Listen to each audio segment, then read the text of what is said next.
चहा की कॉफी चांगली दोन्हीमध्येही जेव्हा दूध आणि साखर हे समप्रमाणात असेल किंवा अजिबात नसेल असं जर पकडलं तर कॉफी ही लिव्हरसाठी खूप चांगली आहे। ती लिव्हरमधलं फॅट कमी करते, कॅन्सर लिव्हरला होऊ देत नाही, फायब्रोसिस होऊ देत नाही आणि लिव्हरचं आरोग्य चांगल्या प्रकारे सांभाळण्यासाठी मदत करते।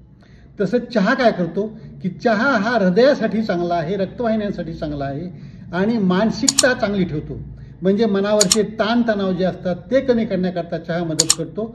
दोन्हीचे फायदे काही सारखे आहेत, पण चहामुळं थोडं कमी प्रमाणात पिणाऱ्याला झोप चांगल्या प्रकारे येते। म्हणून काय केलं पाहिजे की आलटून पालटून जर तुम्ही 2 वेळेला घेत असाल तर 1 वेळेला चहा 1 वेळेला कॉफी घेतली पाहिजे। ऐवजी 3 वेळेला जर तुम्ही घेत असाल तर त्यावेळेला 2दा चहा घेतला तर 1दा कॉफी, किंवा 2 वेळेला कॉफी घेतली तर 1दा चहा घेतला पाहिजे। असे आलटून पालटून केल्यानंतर दोन्हीचेही फायदे आपल्याला मिळू शकतात।